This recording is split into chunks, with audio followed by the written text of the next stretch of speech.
Okay, well, hello everybody. I'm Magenta, going through life with the name of a stripper and the ass of a secretary.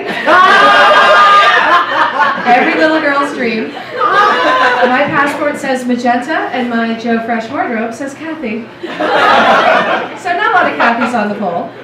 But I actually have more in common with strippers than just a sassy name, because I'm single. So I too spend many evenings with gentlemen having awkward conversations that go nowhere. And actually at this point it's kind of magical. Like, if I see a man I'm attracted to, my attraction instantly activates my cloak of invisibility, and he can't see me. He just feels this cool breeze hovering around him. Or at least I think that's what's happening, because I just see them shiver when I start to flirt. So I think me flirting feels a lot like someone left the window open in March. Not sure. But I was thinking about it, and I actually think that the best place to meet somebody would be in a laundromat. Because before anything happens, before you say two words to one another, you already know something really intimate about the other person that you have in common. You know that at that moment, neither of you are wearing underwear. And I've heard there are people that go to the laundromat wearing underwear, but if you have the option of clean underwear and you make the choice to do laundry, we don't need to meet. Because we have nothing in common. It's all about finding people with like interests. Like, okay, if you wait until you're sure all your neighbors are in bed before you take out your recycling so they don't think you're an alcoholic, come introduce yourself, because we have like hobbies. And I get it, I know, because I've been there. It is not easy to carry a huge plastic bag filled with nothing but empty glass bottles from your front door to the curb silently in the dead of night. It's like smuggling a bag of fucking church bells. It takes a ninja-like stillness to pull that off. In fact, mastery of that skill is often the first sign a ninja has a drinking problem. Yeah, they don't talk about it, but it happens. They're not immune. So I did kind of invent a way to meet somebody on the subway, because I was on the train.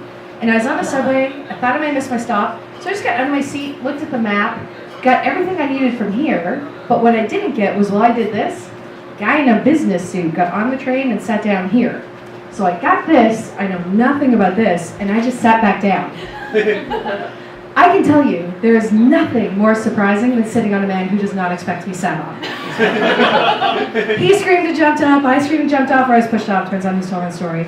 Everybody on the train looked at us, and then they started laughing at us, and then they remembered human interaction on the TTC is illegal, so they went back to their cell phones. And I didn't know what to do, so for some reason, my go-to panic move was to extend my hand and introduce myself. His go-to panic move was to blink at me nervously, and then as soon as those doors opened, take off so fast, I saw him turn into streaks of light. FYI, not the response I'm looking for after I sit on a man.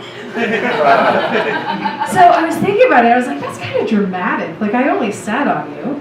And then I realized I shouldn't have introduced myself, because as soon as he heard Magenta, he's thinking stripper, and then my awkward little accident turns into a clumsy attempt at a lap dance. And I can see why he'd be confused, because a Toronto subway car has a lot in common with many of the city's high-end strip clubs. Like, there are poles everywhere, the seats are scotch guarded, there's usually somebody fairly close to you touching himself. I mean, it wouldn't even be that much of a stretch to add lap dances to the TTC. Their motto is already ride the rocket.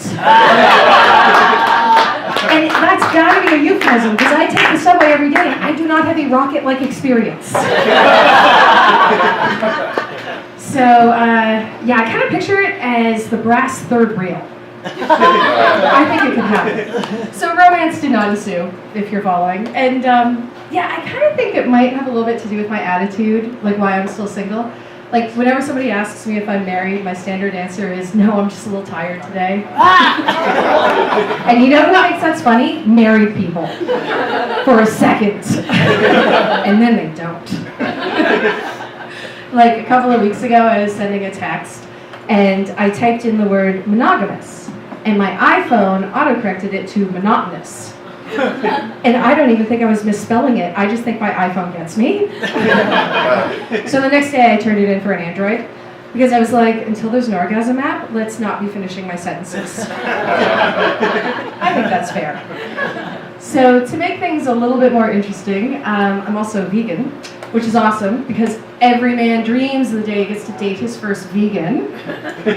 Nope! There's not one guy out there right now thinking, oh God, if I could just meet someone who would make ordering in restaurants a living nightmare and judge everything I eat and wear, I would be so happy.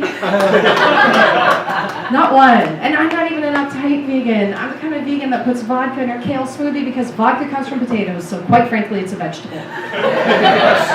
And without it, the term juice bar, a little fucking misleading. Yeah. So there are different types of vegans and vegetarians, and I am technically a vegan sexual, which means I don't date meat eaters. I still sleep with them, but just for practice. Only 3% of the world's vegetarian. If I meet one I like, I can't afford to be recipe. It's just very responsible math. But it's interesting because even the word vegan is just really powerful for men. It's like the anti-Viagra, like no erection can survive it. And being vegan for a really long time, I hear a lot of the same questions and comments again and again. But the two questions I hear most often, bar none, are where do you get your protein and do you swallow? And it may surprise you, but I actually get my protein from vegetables. And yes, I do swallow, but how do meat eaters eat their food? If you don't swallow, it's not called eating, it's called bulimia. I also give great head, but nobody asks a vegan about that. So if there's a classier way to end a set than on a blowjob joke, I don't know what it is. So thank you guys very much. You are awesome.